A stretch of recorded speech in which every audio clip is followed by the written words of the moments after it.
Hey everybody, TJ here. With the release of Byleth, the 5th and final DLC fighter from the Smash Bros. Fighters Pass, it's time yet again to speculate about what's coming next. Before the official launch of Smash Bros. Ultimate, I was working on a weekly countdown series called, well, appropriately enough, Smash Ultimate Countdown, in which I not only predicted which 5 fighters I thought most likely to be included as the Fighters Pass picks, but also who I most wanted to fill those spots. And I thought it'd be fun for the second Fighters Pass to do the same thing. But before we do, let's travel back in time to see how I did. First up is my Fighters Pass wish list, and this dates back to 35 days before Smash Ultimate officially released. I know a lot of you out there feel like there's already too many Legend of Zelda characters in the game. I would add yet another Link, only this time it would be Wolf Link with Midna. Yeah, that would be awesome. I think they'd control kind of like the Duck Hunt duo. Midna's got that hair. They would obviously play very different than any of the other Legend of Zelda characters, and I think they'd be a great addition to Smash Brothers. My number 2 pick, another Legend of Zelda character, Skull Kid. He has all kinds of unique properties that would make for a very interesting moveset, and I think he'd fit right into that Smash Villains Rogues gallery. My third pick might be a little bit obscure. He's appeared as an assist trophy before, but I think it's finally time we get a playable version of my man Takamaru. The guy certainly qualifies as a retro character. His game, The Mysterious Murasame Castle, was built on the NES Legend of Zelda engine. His most recent game outing is Nintendo Land, where you mow down hordes of ninjas with some fast-shooting shuriken action. And for all the sword fighters that we have in Smash Bros., we do not have a single samurai. Something is definitely wrong with that.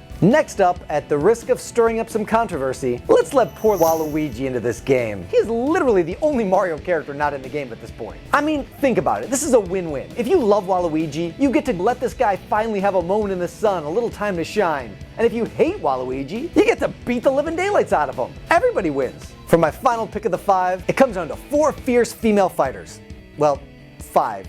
Depending on how you count it. I'm a big Viridi fan. I think that she's a lot of fun. The character's got a ton of charm. I also really love Ashley, the witch from WarioWare. I think she and Red might be able to make a cool little combo, kind of like Rosalina and Luma. If not Ashley, then how about Kat and Anna? These girls want nothing more than to be ninjas, to go out and beat people up. I think they'd be a really cool sword fighting duo, kind of like Ice Climbers, where they can cooperatively work together. And finally, I wouldn't mind seeing an official Ribbon Girl. While I'm not a big fan of ARMS, it's a game that didn't really catch on to me, I do think an ARMS character would really catch on in Smash. A boxing match between her and Little Mac would be amazing. So as we now know, none of my wish picks made it in the game, but as I said, I did make another list, this time predicting the 5 characters I thought most likely to be added to Smash via DLC. This came 28 days before the game's release. Let's see if I did any better with these predictions. I think the perfect meeting of the minds is Rex and Pyra. Mr. Sakurai himself gave this game glowing praise. Nintendo has really been making strides to propel Xenoblade into the mainstream. Xenoblade Chronicles 2 performed admirably, and it got a very well-received DLC pack. Now the next character is just as much of a shoo-in. I say character, but really I'm not prepared to offer that kind of specificity, but I can just about guarantee a representative, and that would be of Fire Emblem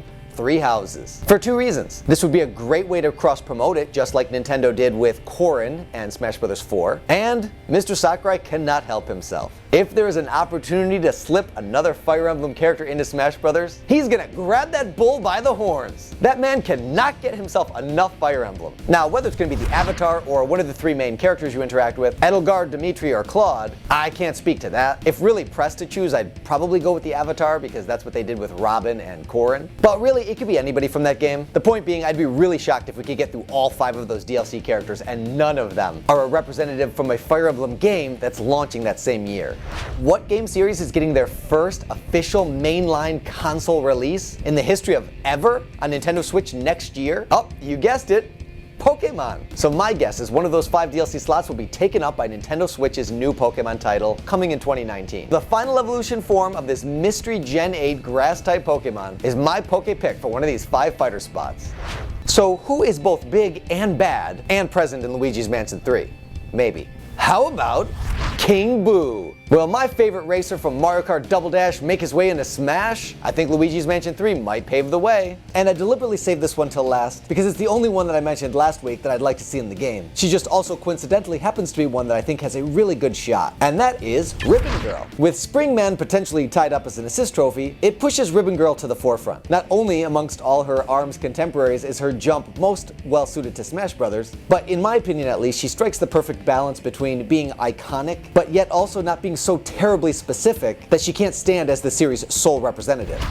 Well, I did a little bit better, and unfortunately for most Smash fans, I did get one right here, and that was the inclusion of a Fire Emblem rep from Fire Emblem Three Houses, which we now know to be Byleth. Now for the fun part, let's take a look at Fighters Pass 2, and I want to start out with my wish list. These are the characters that I would most like to have in the game. Now you might think this is just going to be a rehash of what I chose last time, and while I certainly would love for all those characters to be in, the landscape of the game has changed a little bit in light of the characters that we got in the first Fighters Pass, and that has in some ways influenced who I'd like to see in the game. Still, you might see a little overlap. And I want to preface this by saying these are in no particular order. I'm going to start this list off with the one character who I really cannot believe isn't in the game yet, and that is our much misaligned mustachioed friend, Waluigi. If we can really get 6 more fighters into Smash Bros. And Waluigi isn't one of them, then I am convinced that Nintendo or Mr. Sakurai has a distinct prejudice against him. He's literally the only Mario character of note who's not in the game. And I know I might catch a little flack for this, but you cannot add another character into this game who is higher profile than Waluigi. He's more popular, better known, and a better fit for Smash than at least 25% of the characters who are already in the game. Now I know he's included as an assist trophy, and while some assist trophies have been upgraded to playable status, like Little Mac for example, there isn't the precedent of it occurring within the context of a single game. So we would be breaking new ground here, but we've also never had a second Fighters Pass before, so Smash Ultimate is all about breaking new ground, and I certainly don't think that an assist trophy alone is reason enough to keep him out. The next pick on my wish list here is another character that you might recognize from my previous list, and that's a representative from ARMS. I don't really care who it is. Springman is already in the game as an assist trophy and a Mii Fighter costume, and Ribbon Girl also has representation in the game as a Mii Fighter costume. We also have a whole host of ARMS spirits, but we have yet to see our first playable fighter. Not only do I think that the playstyle would be super unique, but Nintendo boasts very few fighting games. Punch-Out and Smash Bros. Are really the only two that come to mind. ARMS is not only a competitive fighting game, but it's also a relatively new IP, and it can certainly benefit from a Smash Bros. Boost. I don't really have any vested interest in which character appears, and while their playstyles may be varied and nuanced within their own game, where Smash Bros. Is concerned, I think they'd all have a relatively similar appeal, so it might even be possible to do something where you have a palette swap or alternate skin, where maybe you can have a Springman, Ribbon Girl, and Min Min. I don't know. I just think this is a pretty big first-party hole in the roster, and it'd be nice if we could fill that in with this next coming Fighters Pass. My next pick comes from one of Nintendo's newest IPs, and that's the Ring Fit Adventurer from Ring Fit Adventure. If you've been following the Nintendo Wirecast, my podcast with Amiibo Jason, you know both of us have been really loving on this game. It combines two of my favorite things, video games and fitness, and integrates it into one really complete experience. Everything about the game from visuals to sound design, rumble feedback, and Joy-Con interface conspires to help you achieve new levels of fitness and have fun while you're doing it. The unique angle on this character would certainly be the Ring-Con, the primary apparatus used throughout the game, and also the way that the Ring Fit Adventurer interacts with most of the enemies. So it's really easy to see how this could be integrated into a very unique and fun Smash playstyle. And on the villain side of things, I think Drago is one of the best big bad bosses I've faced in quite some time. I really wouldn't mind if they found some way to get him in on the action as well. For my fourth pick, I'm taking a hard look at the third-party pool, and in my opinion, there's one notable omission that is sorely missed, and that's Crash Bandicoot. Now, I'm not coming at this from the angle of a Crash Bandicoot fan, or even a PlayStation fan for that matter. Growing up, I was a Nintendo boy through and through, although I did enjoy me some Sonic. The impression Crash made on me comes from a commercial that I remember seeing where he was standing outside of the Nintendo headquarters, shouting into a megaphone, calling out Mario. So the inherent rivalry that already exists between Crash, Sonic, and Mario would be amazing to see settled in Smash.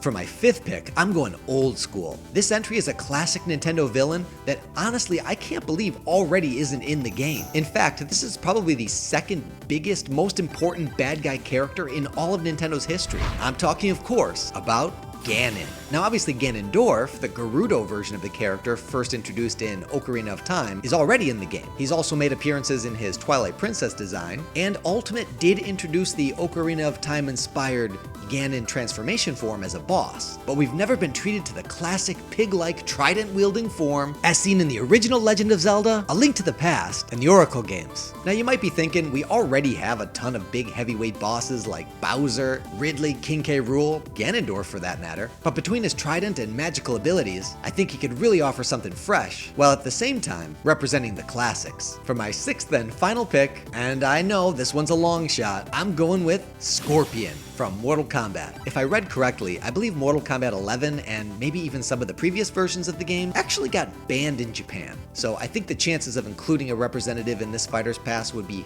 highly unlikely, but I also think it would be an unbelievable dream come true. Growing up, I played a lot of fighting games, including Street Fighter and Mortal Kombat, but Mortal Kombat was always my favorite. There was something about the integration of real actors performing crazy martial arts moves plugged into the game that just really appealed to me. And while we're obviously not going to see any blood and guts and heads getting punched off or anything like that, even though I don't really see a Mortal Kombat rep getting past the censors on principle, it's easy to see how it could be achieved. We already have M-rated characters getting toned down so that they can be appropriate for Smash. A lot of Scorpion's moves would be fire-based, and we already have a whole host of characters burning people. And while we're at it, why not throw in an Echo Fighter of Sub-Zero? He and Scorpion were basically Echo Fighters in the original Mortal Kombat anyway. So that's my list of who I want in the game, but as we know, there's oftentimes a big difference between what we want and what we ultimately get. So now I want to transition over to my predictions. These are the 6 characters I think most likely to make it into the game. And once again, please keep in mind these are in no particular order. Alright, you ready to kick this off? Here we go. First up, I'm going with a third-party fighting game character by the name of Heihachi Mishima of Tekken fame. Now, the reason I think Heihachi's likely to get in is because Bandai Namco is a really significant third-party contributor to Smash Bros. And so far, unless I'm missing somebody, it's really getting hard to keep track these days, Pac-Man is Namco's only rep. Heihachi already received some love in the form of a Mii Fighter costume for Smash 4, and I think now might be his time to make the jump to playable status. Next up, I wouldn't be surprised if Nintendo couldn't resist the opportunity to cross-promote one of their biggest games releasing in 2020, and that's Animal Crossing. We already have the Villager and Isabelle, so who else could make the Smash cut? Well, my vote goes for KK Slider. His legacy goes all the way back to the original Animal Crossing game, and I think his music stylings might allow for some really interesting play. We don't really have any characters whose moveset are largely rhythm-based, so having a music-centric character could be really cool. Now you might be thinking Rhythm Heaven is a more appropriate pick for this, and maybe you're right, but Rhythm Heaven isn't really receiving a whole lot of support these days, and Animal Crossing New Horizons is going to be one of the biggest games in, well, ever. It also wouldn't surprise me if instead of KK Slider we got somebody like Tom Nook, but I went with KK Slider because I think the music angle is a lot more interesting. For my third pick, I went with the seemingly impossible, Sora from Kingdom Hearts. Now this is a game series that I don't have any experience with, I've never played it at all, but I do know it's a partnership between Disney and Square Enix, two companies that boast a reputation for being notoriously difficult to work with. I'm not exactly sure what the legal relationship is between Square Enix and Disney where Sora is concerned, but needless to say, I think getting him into the game would be one of the biggest legal hurdles that Masahiro Sakurai and Nintendo would have to face. And for that reason, I think the challenge probably really appeals to them, especially considering what a popular character choice he is in not only America and Europe, but he's also pretty popular in Japan. One thing's for sure, even if Mr. Sakurai does figure out some way to get both companies to agree to have Sora in the game, the legal contract won't be near as convoluted as the Kingdom Hearts storyline.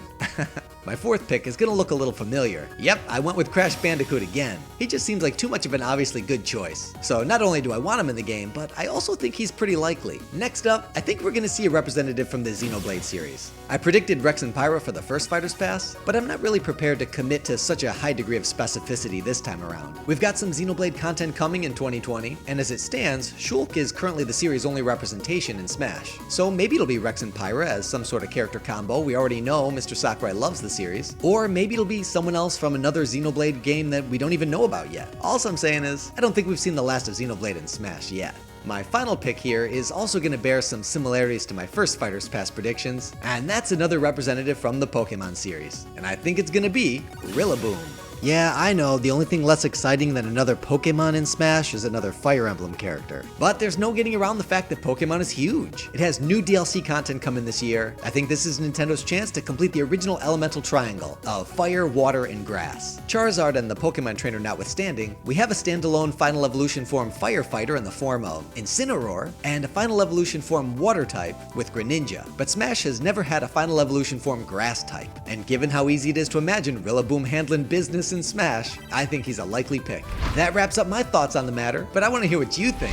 Lay it on me. Give me your lists in the comment section below. Let me know who you want in the game, who you think is more likely, or both. I can't wait to read them. To hear more about my ongoing thoughts with Smash Bros. As the situation develops, be sure to check out my podcast, the Nintendo Wirecast, with my good buddy Amiibo Jason. We'll see you again soon. Thanks for playing.